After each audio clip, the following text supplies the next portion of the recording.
The most iconic survival horror game gets a facelift for a new generation of consoles. Resident Evil defined the genre, so it comes as no surprise that the game got an update after about 6 years. This is Gibby from the 10-0 Game Club, and this is Budget Backlog, where we play games that you can complete in your spare time, all for under $20. And today we're going to go camping on the outskirts of Raccoon City with a Resident Evil HD Remaster. You're a member of STARS, and you've been tasked with finding the STARS Bravo team. Wesker, Barry, Chris, and Jill are the only known surviving members of the STARS Alpha team. The team gets attacked by a pack of wild dogs and ends up seeking refuge in a nearby mansion. The team ends up running into zombies and various other abominations on their mission to find the missing Bravo team and escape this living nightmare. Resident Evil Remake has aged finer than the finest of wines. The characters, zombies, and surroundings look much more lifelike than the original. It feels as if you're in a real mansion trying to solve puzzles and avoid zombie hugs. The game came out in 2002 on the GameCube, but has been re-released on several next-gen platforms. The game runs at 60 FPS on the Steam version, and it's a glorious sight to behold. The character models look amazing, and all the details on the zombies can be seen and appreciated. The music is a great fit for the game. There are times where you're being chased by a pack of dogs, and the music sends you into a sense of panic.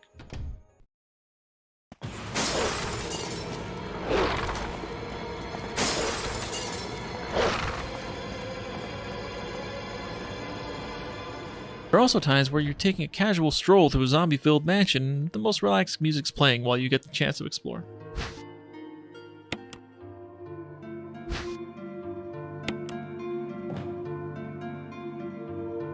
The remake has come a long way from the original 10 controls. You're given the option to use the original controls from the previous games or use the analog sticks to get full 3D movement. Analog movement is a bit odd for series vets who are more accustomed to the 10 controls, but it does offer for more fluid movement. The core gameplay is still just like the original trilogy, with a few minor modifications. You now have access to defensive weapons with the dagger and the taser. Both are used when you're being hugged by a zombie as a get off me attack, giving you time to book it or just kill the zombie when they hit the floor. One thing we did notice is that it feels as if zombies take more shots to kill than before, which isn't necessarily a bad thing, but it does make you think twice about using what limited ammo you have in your inventory.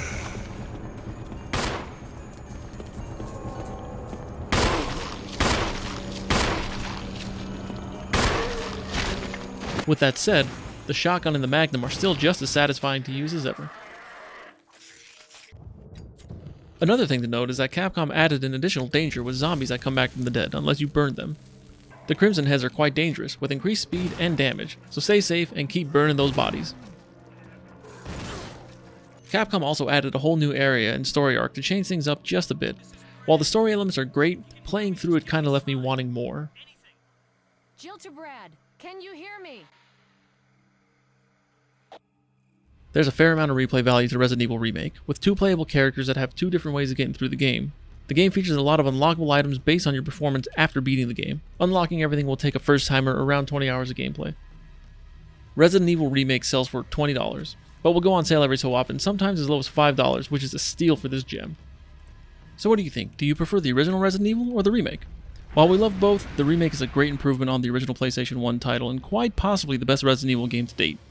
Let us know if you'd like to see us play through more survival horror games. We're willing to get nightmares for the fans. This is Gibby with 10-0 Game Club signing off. See y'all next time.